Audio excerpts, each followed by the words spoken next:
बोलो सतगुरुदेव की जय हो। चैनल को लाइक कीजिए, सब्सक्राइब कीजिए। अपनात्माओं, इतने सुख दिए भगवान ने। एक दिन मालिक तर कहीं सत्संग कर रहे थे, एक वैसा चीगड़ का, और वो भी रात्रि के समय जब सत्संग सुना रहे थे दाता एक आंगन में बैठ कर किसी भगत के, और उसका कहीं आसपास ही मकान था उस माई का, बहन का, वैश्या का। अब उसने रात्रि के समय परमात्मा की कथा चर्चा सुनी अपने महल में कि भक्ति बिना ये दुख होता है, भक्ति बिना ये दुख होता है, इस जीवन में ऐसा अपना प्रारब्ध भोग रहे हैं, अगला जन्म बहुत बुरा होगा, पशु योनियों में जाना होगा। अरे भले पुरुषों, मनुष्य जीवन तो परमात्मा ने भक्ति के लिए दिया है, तुम कहां बर्बाद कर रहे हो। तो उस लड़की के मन में एकदम खटक लगी, क्योंकि आत्मा तो भगवान की है, कसाई की भी आत्मा परमात्मा की है, लेकिन संस्कारवश कोई बुरे कर्म में वो लग गया, वो दुर्भाग्य है। और संत उसी को कहते हैं जो इन कर्मों से छुड़ा के और सतमार्ग पे लावे। चाहे को कितना ही पाप कर चुका हो, भगवान के पास तो पावर है, कितना ही पापी है उसको साफ करेगा और फिर मोक्ष दे देगा। लाल का कोई खराब नहीं होता, लाल अगर टट्टी में गिर जाता है, कीचड़ में गिर जाता है, जौड़ी को मालूम होता है कि इसका कुछ नहीं बिगड़ा, इसको साफ करूंगा और जेब में डाल लूंगा, करोड़ों का है। तो हम इस संसार के पाप कर्मों के कीचड़ में पड़े हैं। ये लाल है आत्मा परमात्मा की, वो जो कितना गंदा हो रहा है उसको तुरंत धोकर सत्संग रूपी जल से और अपनी जेब में डाल लेता है।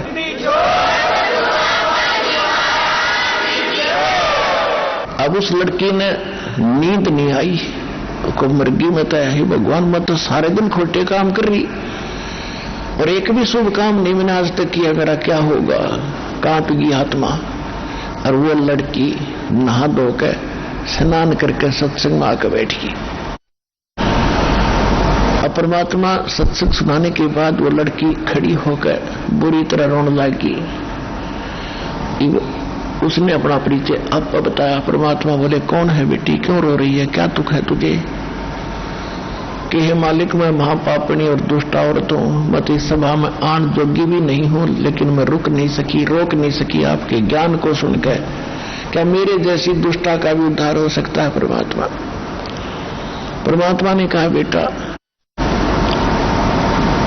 अब कितना ही मैला कपड़ा हो, साबुन अगर श्रेष्ठ है तो मैल उतार देता है। मेरे पास वो साबुन है सतनाम का, कोई कितना ही पापी हो, यदि गंदा कपड़ा साबुन और जल के टच में नहीं आओगा तो साफ कैसे होगा। क्या बात है बेटी, बता कौन है तू, क्या दिक्कत है। तो उसने बताया, जी मैं वैसा हूं, गणका हूं, और आज मैंने आपका ज्ञान सुना दाता, मैं रोक नहीं सकी अपने आप को, और क्या मेरा भी पाप ने उद्धार हो जाएगा। वह बड़ा बेटी, आत्मा जागी, नाम जाप कर और बुराई दे छोड़, बेटी भक्ति करे, हो गया पार। वो सुप्रसिद्ध वैसा थी उस नगर की, मालिक ने नाम दे दिया।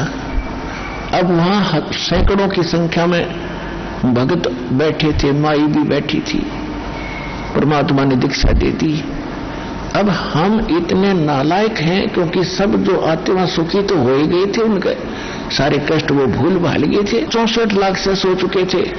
तो सबके अंदर एक ऐसी आग सी फैली अफवाह कि अभी परमात्मा ने तो गलत कर दिया, एक वैश्या को नाम दे दिया, और सारे काशी शहर में चर्चा होगी कि भी ऐसी नकमी औरत भी वहां जाती है सत्संग में।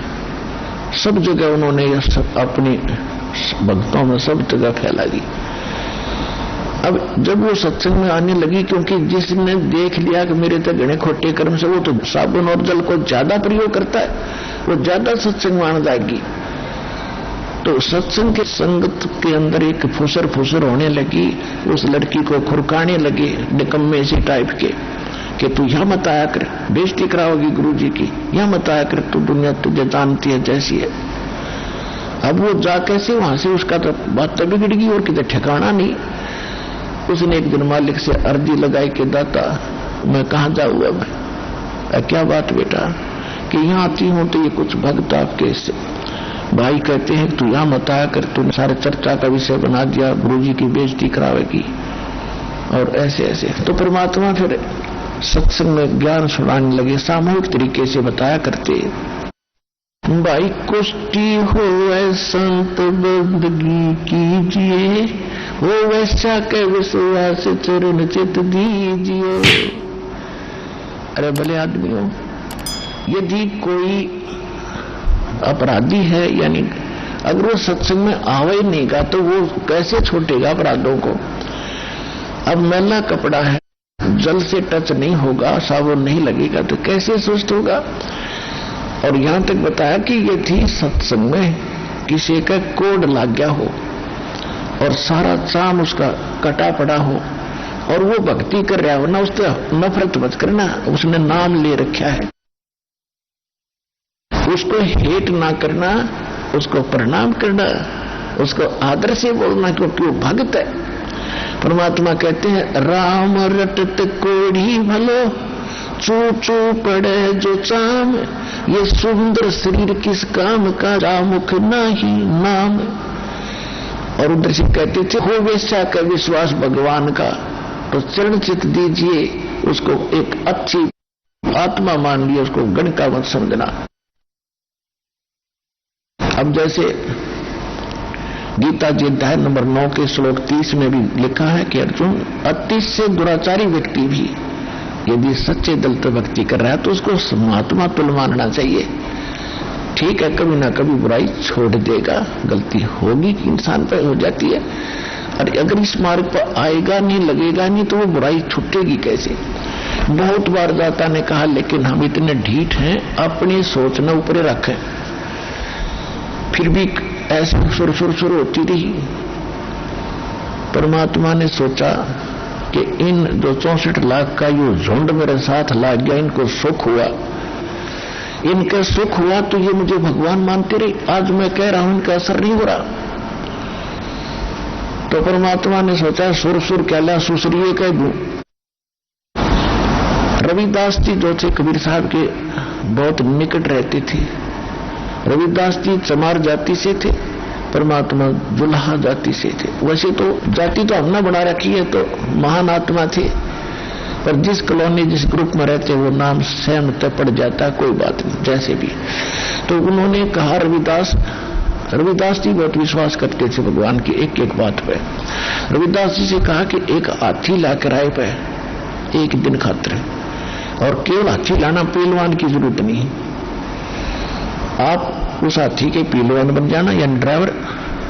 और उस लड़की को कहा बेटा तो डेली आकर सत्संग में तुझे को रुक कर मैंने बताना। वह आगे आकर बैठा है मेरे पास, तो बाहर को बकवास कर देगा नालायक। तो वह रोज आती, सबके आगे बैठाते भगवान और ज्ञान सुनाते बेटी को, उसकी आंखों में आंसू पड़े, क्योंकि वो तो सुखी हो गए थे, जिनमें बकवास भागी वो तो अभी ताजा दुखी थी। तो एक दिन उसने कहा बेटा तू कल ऐसे करना, पूरा हार श्रृंगार करके और मेरे साथ चलना का, अच्छा महाराज आपकी बेटी कहीं ले चलो। परमात्मा ने, कबीर साहब ने एक बोतल के अंदर गंगा जल भर लिया, जैसे व्हाइट वाइन होया करे, सफेद कति शराब देसी हाथ तो गाड़ी का बनाया करते पहले, ऐसी लगे। और हाथी पर बैठ गए, आगे रविदास जी हाथी न चलाने वाले, और बीच में रविदास का आगे नमो, वो लड़की बीच में, और कबीर साहब उसके पीछे लड़की गए, और उस लड़की के कंधे पर हाथ रख लिया और बोतल ले लिया हाथ में, ढक्कन खोल कर ला लिया मुंह, और कहा भी इसने उस मेन बाजार में काट दे, हाथी ने वहां ले चल, तो काशी का मेन बाजार है जहां ज्यादा भीड़ है। रविदास जी ने हाथी वहीं से निकाल दिया, और कबीर साहब लोग गंगा जल पियो है, और लड़की ये कंधे बहादुर गंजू कर रहे। अब जो देखे वो ये 100 गाल दे कि हम पहले कहा करते वहां एक वैसा ऐसी गंदी औरतें जाती हैं, देखो रयू दुल्हा भ्रष्ट हो गया, देखो आज सच्चाई ऊपर आ गई, लोगों देखो सारे काशी के लोग बड़े बड़े। अब जो परमात्मा के शिष्य थे उनको वो काशी वाले लोग कहने लगे आ जाओ दिखाऊं थारे कारनामे तेरे गुरु जी के। अब देखो देखो ये क्या हो गया, हम कहा करते ना पहले। तो मूर्ख क्या कहते हैं कि मैं तो कभी कभी जाया करता, मन्नत नाम नूम छोड़ दिया था पहले ही। कोई कहता मन्नत तो झंडू ले जाया करता, मैं तो वैसे कभी कभी जाता था। यानी सारे के सारे 64 के 64 लाख इस घटना से ऐसे गए जैसे पलड़े से मेंढक कूद जाया करे। परमात्मा सत्संग में सुनाया करते थे, रे मूर्ख आदमियों, जब तुम्हारे पैर टूट रहे थे तब तो मैं भगवान था, आज मैं मूर्ख हो गया।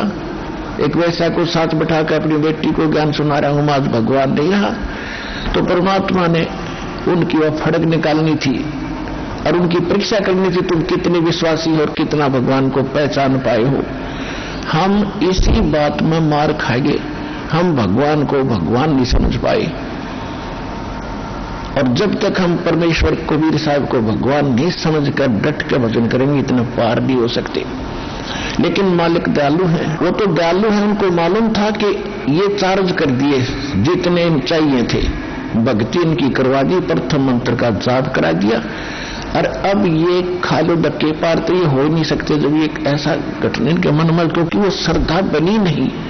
गुरु मानुष कर जानते ते नर कहीं अंध, वो दुखी संसार में फिर अग काल के फंद। जब तक हम गुरु को भगवान के इक्विवेलेंट नहीं मानेंगे तब तक मोक्ष नहीं हो सकता। अब जहां भी देखो सारे हाहाकार मच गई। अब क्या हुआ, उधर से घूम घाम कर सारे बाजार में वो लड़की, परमात्मा ने फिर क्या किया कि जा बेटी तू तो अपने घर में भी आता हूं, तेरे पास ही आता हूं मैं, तेरे उस ठिकाने पे। अब क्या किया दाता ने,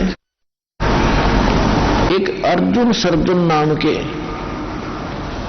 दोस्त थे, वो मक्का मदीना गए हुए थे, वो मुसलमान थे, उनके शिष्य हुए थे और कति समर्पित थे परमात्मा पे 100%। वो घर त्याग के, और उनका नाम भी मालिक उन्होंने कहा था हमें ये मुसलमान नाम बदल के ये सिंपल नाम रखो कोई हमारा। तो अर्जुन और सर्जुन नाम उनका रख दिया था।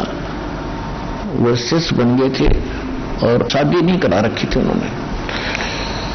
तो जब वो वापस आए तो सभी ने, सब वहां से आग लग रही, सब जगह चर्चा का विषय यही।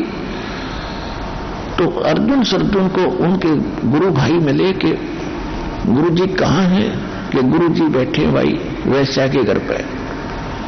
क्या मतलब कि गुरु जी का तो भाई बुढ़ापे में दिमाग चल गया, उम्र घनी होगी, और वैसा के से संपर्क में आ गए। वो तो शराब पीकर सरेआम हाथी पर घूम रहे थे। अर्जुन सर्जुन को यह बात बचे नहीं रहे, मूर्खो तुम बात क्या कह रही हो, तुम्हारी जीभ कट जानी चाहिए, तुम गुरु जी के बारे में ऐसे बोल रहे हो, क्या बकवास कर रहे हो, तुमने समझा क्या। मैं बोला साची बात ना तो जाके देख ले। परमात्मा ने देखा था कि 2 और रहे, इनको परीक्षा लेनी है, पता था हम लग रहे हुए। तो उन्होंने वो जाकर देखा, परमात्मा बैठे बाहर आंगन में चारपाई पे, लड़की बैठी साथ में नीचे, और उसके दोनों पैरों पे मालिक पैर रख रखे, और वह चरण दबा रही अपने पिताजी के, गुरु जी के। उसके दोनों साथनों पर पैर रखे बैठे, वो पैर दबाने लग रही। अपने आत्माओं यही मार खाते हैं। अब जैसे दास, इस दयानंद था महर्षि दयानंद, इसके विषय में एक बड़ी कथा सुना करते, बड़ा ब्रह्मचारी था, ज्ञानी था, पर आत्मज्ञानी था। उसकी एक हिस्ट्री देखी, उसमें लिख रखा था कि ये बाबा जी रूप में बैठा था, साधना कर रहा था, और एक माई ने आकर इसके चरणा का हाथ लगा के माथा टेक दिया। कहते वो एकदम उठ गया और ऐसे कांप गया सारा, और जंगल में चला गया।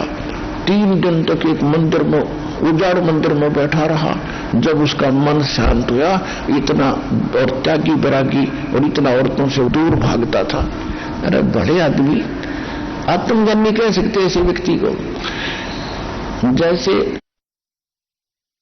सांग हुआ करते, सांग गांव में, और उसमें पहले क्या था, लड़के ही लड़कियों का रोल करते थे। लड़कियों जैसे अंग आर्टिफिशियल लगा करके वो लड़की का रोल करके डांस करते थे। एक नया लड़का दूसरे साथी के साथ सांग देखने चला गया। वो देख कह रहा कि देख कितनी सुंदर लड़की, कैसा बढ़िया डांस कर रही है। और दूसरा कहता है लड़की नहीं लड़का है, ये नहीं लड़की है। तो सामने जहां वो रुके हुए थे जिस धर्मशाला में, वहां ले गया वो साथी, उस नए साथी ने। और वहां जाते उन बच्चा ने सारी वो तार के आर्टिफिशियल अंग टांग दिए खुट्टी पे और वो पहन लिया कुर्ता पजामा। जब उसके जच्ची रही तो लड़का था, लड़की नहीं थी। अगली बार अगले दिन जो सांग देखने गया तो वो भाव नहीं था कि वो लड़की है, और लोग तो नहीं होता कुंगर नाचे है, वो लड़का डांस कर, लड़की नहीं है। तो उसने वो सवजाती दिखाई दे रहा था, जब पहले विजाती नजर आ रहा था, जब तक उसको ज्ञान नहीं था। तो इसी प्रकार जब हम आत्म तत्व में आ जाएंगे, ये दो कवर ऊपर के नहीं दिखेंगे, अंदर आत्मा का रूप दिखाई देगा।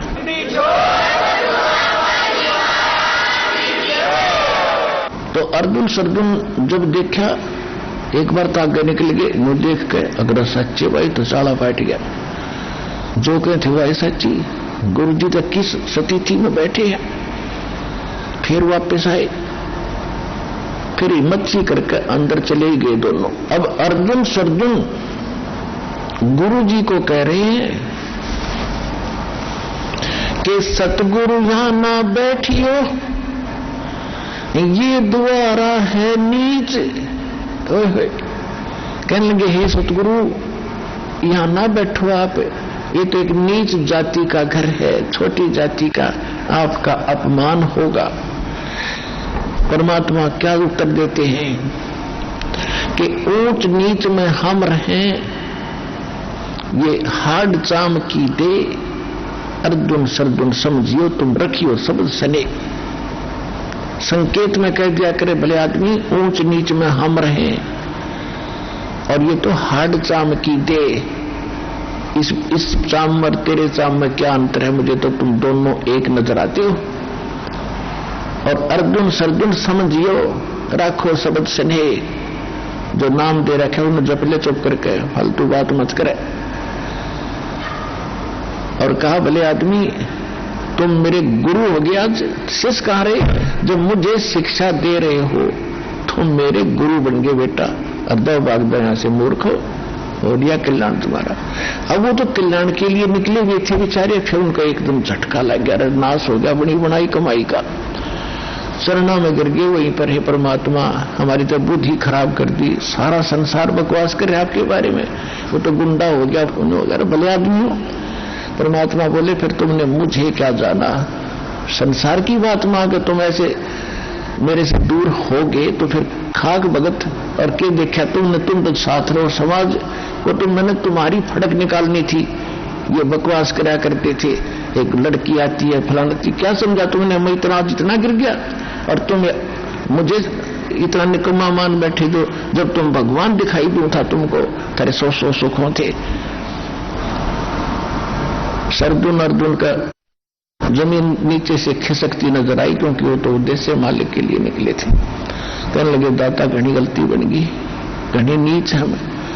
और ये उनको पता लग गया था कि फिर ऐसे संत सतगुरु मिले ना मिले, और फिर जन्म होगा ना जाने कब होगा, या तो गई हाथ ते डोर छूटे भगवान, बात बिगड़ेगी।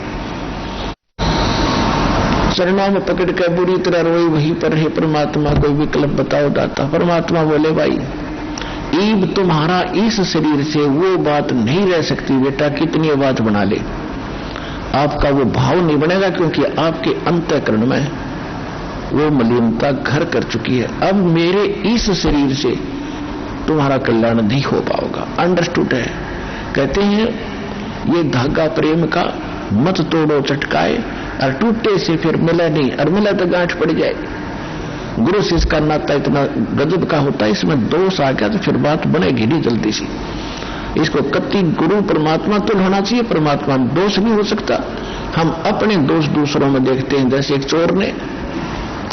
चोर किसी एक नेक आदमी के घर पर चला गया, वो नेक आदमी तो सो गया, उसको खाना खुना खिला गया कि वो अपने जैसा जाने था। नेक आदमी यात्री है, रात्रि में पैसे निकाल कर चला गया, और एक उसी चोर के घर कोई एक नेक व्यक्ति यात्री बनकर आ गया, रुक गया। उसने भी खाना खिला कर चोर ने उसको सिला दिया। वो सो गया ठाठते, और चोर सारी रात जागता रहा कि कहीं रात ने चोरी ना कर ले जा, क्योंकि वो दोष चोर में था, उस महान आत्मा में नहीं था जो यात्री था। अब वो कहने लगे परमात्मा हमारा कल्याण कब होगा? तब उन्होंने कहा कि संवत 1774 में एक मेरी आत्मा छुड़ाड़ी में जन्म लेगी, और जब वो जन्म लेगी तब मैं वहां आऊंगा और उसको मिलूंगा, और उससे फिर तुम दीक्षा लेना जब तुम्हारा कल्याण होगा। अब वो अर्जुन सर्जुन वो तो संवत 1575 में परमात्मा से शरीर चले गए। फिर उन्होंने कहा कि भगवान हम इतने समय तक कैसे रह पाएंगे इस शरीर में? तो उन्होंने कहा कि भाई मेरा आशीर्वाद है, तुम्हारा शरीर बना रहेगा। अब उन्होंने क्या किया कि जब संवत 1774 निकट आई तो वो यहां खरकोदा के पास एक अमायूपुर गांव है। खरकोदा जिला सोनीपत के अंदर एक अमायू गांव है। उस अमायू गांव में आके और किसी भगत के यहां रहने लगे। काफी वर्ध शरीर हो गया था, लचर पचर। और फिर उन्होंने वहां रहने लगे कि भाई उन्होंने क्या बताया था कि दिल्ली से 30 मील लगभग पश्चिम की ओर वहां मैं आऊंगा। गांव नहीं बताया था जब तक, और वहां तुम्हें आप कारण बन जाएगा, पता लग जाएगा। तो हमायूपुर गांव में रह रहे थे, और जब परमात्मा गरीबदास जी को मिल चुके थे और उनको सब परिचित करा दिया था, फिर ऐसी प्रेरणा करी उनके सपने में दिखे दाता अर्जुन और सर्जुन को कि अर्जुन और सर्जुन तुम छुड़ाने जाओ, वहां मैंने तुम्हारे दीक्षा की व्यवस्था कर दी है। छुड़ानी गांव में जाओ। अब वो सुबह उठे, दोनों ने एक दूसरे से बताया कि आज तो भाई गुरु जी दिखे थे, और छुड़ानी गांव बतावे थे, वहां कोई आए हैं और उनसे दीक्षा लो। उसका नाम भी बताया, गरीबदास नाम है उनका। उन्होंने जिस भगत के वो घर पर रहा करते थे उनसे पूछा भी यहाँ कोई छुड़ानी गांव है? उसने बताया जी है छुड़ानी गांव, एक छोटा सा गांव है और यहाँ से थोड़ी दूर है, यानी 30 किलोमीटर होगा। तो बोला भाई एक काम कर दे बेटा। दोनों कहने लगे आज तक आपने हमारी बहुत सेवा करी है, एक अंतिम काम और कर दे, हमें छुड़ानी छोड़ दे। उसने बैठा के अपनी बैलगाड़ी में उन दोनों को और वहां छुड़ानी जा छोड़ा। छुड़ानी जाके पूछा कि गरीबदास कौन है? उधर से परमात्मा ने प्रेरणा गरीबदास में की थी। उनकी भी दिव्य दृष्टि खोलती थी कि आ जाओ भक्त, मैं तुम्हारी इंतजार कर रहा था, आ जाओ, बताओ क्या काम है? कि महाराज सारी कथा बता दी, मुझे सब पता है, दीक्षा लो। तुमने बहुत बड़ी गलती करी थी अर्जुन सर्जुन, भगवान पर संत पर भगवान के तिल मानना चाहिए। कहा जी बस गलती घनी बन गई, उसी का भोग रहे हैं। उन्होंने नाम लिया, महीने 2 महीने वहां रहे, वहीं शरीर छोड़ गए। दोनों उनकी समाधि बना रखी थी, अब तो फोड़ फाड़ दी छुड़ानी। तो पुणात्मा उधर से क्या हुआ कि कबीर साहब के पीछे सारा काशी के लोग पीछे पड़ लिए, और उसी दिन ये सिकंदर लोधी दिल्ली का बादशाह भी काशी बनारस में गया हुआ था। और परमात्मा जानबूझ कर उस दिन छेड़े थे कि इनकी परम पावर हो, यहाँ पर पूरी सुप्रीम पावर आ रही हो। अब सारे काशी के मुल्लार काजी हिंदू सारे इकट्ठे मिलकर सिकंदर लोधी के पास पहुंचे, जहां वो रेस्ट हाउस में रुका हुआ था वीर सिंह के पास। वीरदेव सिंह बघेल वहां का राजा था। तो उन्होंने सबने जाके कहा कि भगवान हमारा तो घर से निकलना दूभर हो गया, सरेआम वैश्यावृत्ति शुरू होगी आपके राज में, और ऐसे ऐसे हाथी पर बैठकर शराब पीकर वैसा लेकर घूमा एक दानक दुल्हा कबीर। अब देखो सकल सिकंदर लोधी की, उसका रोग दूर किया, ऐसा बुरा हाल था, हाहाकार मची थी, और उसके सामने ऐसे चमत्कार करके दिखाए, और फिर भी जनता के डर से वो फिसल गया। तेरा तो राज उजड़ जाएगा। अब कहीं ऐसा ना हो जनता सारी भड़क जा। सिकंदर लोधी ने कहा लाओ पकड़ कर, कौन है वो? अब ले गए पकड़ के। सिकंदर लोधी ने जनता को दिखाने के लिए कि मैं अपने हाथों में थकड़ी और पैरों में बेड़ी और गल में एक लोहा बहुत भारा तोक डाला करती है, वह डाल दी। और सबने कहा कि इसको गंगा में डालकर डबो के मारेंगे। सारा काशी के लोग, राजा सिकंदर लोधी सब चले गए। एक जनता का अगर राजा की चल है, ये काजी मुल्ला और ये हिंदुओं के धर्मगुरु सारे, उन्हें पता लगा कि आज दुश्मन मरेगा, क्योंकि परमात्मा ने सबके छक्के छुड़ा दिए थे ज्ञान में कि तुम बकवास करते हो, मिसगाइड किए बैठे हो, जो साधना तुम करते हो कराते हो स्वर्ग की भी नहीं, तुम नरक ले जा रहे हो। तो दोनों धर्म के गुरु उस परमात्मा के विरोधी थे ही, उनका दाव लग गया। सारे इकट्ठे हो गए और कहा इसको डबोगे मारेंगे। अब नौका में बैठा के और उनसे कहा 5-10 मस्टंडे साथ भेज दिए कि उनको गंगा के बीच में पटक दो उठा के नौका लो। अब उन्होंने जाके परमात्मा को उठा के बहती दरिया के बीच में पटक दिया। परमात्मा जल पर ऐसे बैठ गए जैसे थल पर बैठा करते हैं, हथकड़ी और बेड़ी अपने आप टूट के गिर गई। बोलो सतगुरुदेव कबीर भगवान की जय हो।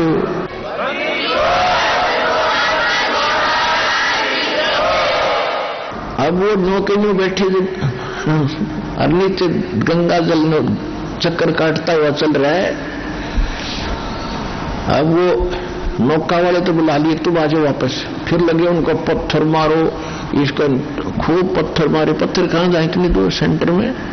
फिर कहने के गोली मारो उसका। राजा ने आदेश क्या को कहा कि गोली मारनी पड़ेगी। अब राजा डरता, ठीक है गोली मारो। गोली मारे, तीर मारे, एक निजाम वाले की तो कहते उड़े, मुंह हो जाओ ऊपर ने को। फिर कहने लगे भाई नहीं बात बनी, तोब लाओ तोब। तोब के गोले और 12 घंटे मालिक पर बरसाए, नीचों ने आंख नहीं खुली। 4 पहर 12 घंटे तोब के गोले में दागेंगे। वो कभी तक गंगा से बाहर जा पड़ा किसी सरोवर में, या वहीं फंस होकर वहीं गिर गया। अकल नहीं आई ठिकाने। अरे मूर्खो, तोब के गोले और फ्यूज होने लग रहे, एक नजारा। फिर भी आंख ना खुली के कबीर इज गॉड।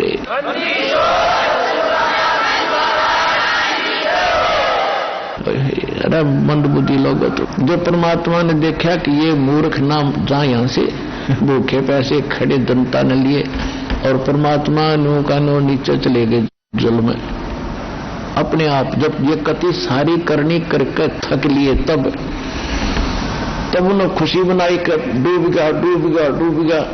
अब इसके ऊपर आप रेत फिर जाएगा, मर जाएगा, इसके अंदर खत्म होगा खत्म होगा। अब सब मिठाई बांटते, अंडा दुश्मन मर गया। क्यों? मुल्ला और काजी और पंडित जी अब सब मिठाई बांट रहे हैं। और फिर क्योंकि रविदास जी कहा करते कि तुम नहीं समझ पा रहे हो ब्राह्मणों, ये भगवान है। तो उन्होंने सोचा आज चलो उसको रविदास को बताते हैं कहां गया था भगवान। अब वो डूब गया गंगा में। रविदास की झोपड़ी पर गए, ढोल ढाल बजाते हुए, मिठाई बांटते हुए। और एक ने जाके कहा कि कहां है वतराज भगवान? वो डूब गया जो गंगा में। रविदास जी बोले वो बैठा, देख आ जाओ, देखो वो बैठा। बोलो कबीर भगवान की जय हो।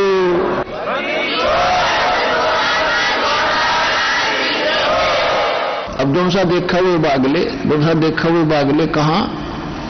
सिकंदर लोधी के पास के महाराज वो तो मरा नहीं मरा नहीं। तो अब कैसे मारे भाई? कि इसके गले में पत्थर बांध दो, मोटे मोटे, उसको भोरा भोरा पत्थर बांध कर छाती गए और परमात्मा को फिर गंगा में पटक दिया। वो पत्थर टूट कर नीचे गिर गए, भगवान ऊपर बैठे। फिर उन्होंने सोचा वे नौ नहीं मरे। फिर उन्होंने प्रार्थना करी कि कबीर जी आ जाओ, बाहर आ जाओ तुम। अगले भाई आ गया बाहर। फिर उन्होंने सकी बनाई कि उसको खूनी हाथी होते थे, वो आदमी को मार कर पाट डालते थे, उसको कि खूनी हाथी से इसको मरवाएंगे। वहां एक ऐसा दंडित स्थान बना रखा था, राजा बैठता था एक ऊंचे से मचान पे, जैसे ये स्टेडियम में ऊंचे स्थान पर बैठ जाते हैं, लास्ट वाला ऊंचा मचान हो, और ग्राउंड में खेल होता है ऐसे। तो वो राजा बैठा था अपने मंत्रियों सहित ऊपर, एक ऊपर बनी हुई स्टेज पर, और ग्राउंड के अंदर वो जो बकवाद जो ज्यादा कर देते थे अपराध, उनको खूनी हाथी से सबको इकट्ठा बुलाया जाता था, सारे आसपास के नगर निवासियों को, ताकि सबको डर बने और सामने देखें कि अपराधी को कैसे दंडित किया जाता है। तो सारे इकट्ठे हुए रहे थे, वो नताना ही था, और बीच में परमात्मा को बांध के, गोला लाठी दे के, हाथ पैर बांध के और गिर दिया, ग्राउंड में डाल दिया। और हाथी पीलवान से कहा कि इस हाथी से कुचलवा डाल। हाथी को शराब पिला दी, मद मस्त कर दिया, और पीलवान ऊपर बैठ कर उसको परमात्मा की तरफ लाने लगा। जब थोड़ी सी दूर पर रह गया हाथी, परमात्मा ने शेर का रूप बना लिया। शेर को देखकर हाथी की चंगाड़ मारे और लीद करे वापस भागे, मुंडी धुन बन गए। अब पीलवान उसका वो मारे अंकुश, अब तेरी नौकरी गई। जब उसने दोबारा, जब हाथी को दिख रहा था शेर, परमात्मा ने सोचा कि यो इस प्राणी को पीलवान बना दुखी करेगा। परमात्मा ने उसको दिखा दिया सिंह का रूप, पीलवान को हाथी जो चला रहा था। जब उसने शेर देखा कि बस चपट्टा मारने वाला हो, तो इतना डर गया, हाथी तो नीचे गिर गया, हाथी की तेजा भाग गया और पीलवान कहीं पड़ा।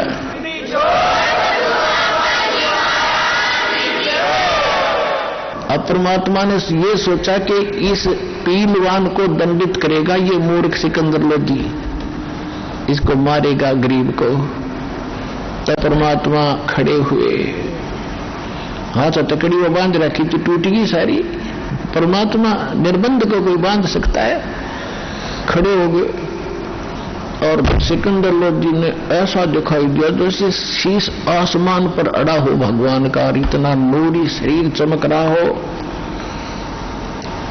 एकदम मुंह देख कर सिकंदर लोधी जैसे वहीं से कांपने लगा था, उस मचान से सटेज से, और कांपता हुआ नीचे आकर चरणों में गिर गया समेत मुकुट के। बोलो सतगुरुदेव कबीर भगवान की जय हो।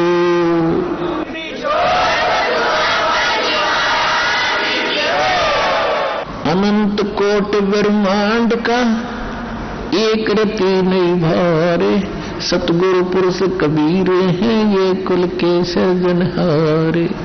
गुरु मानुष कर जानते ते नरक ये अंधे, ओए दुखी संसार में फिर आग काल के फंदे।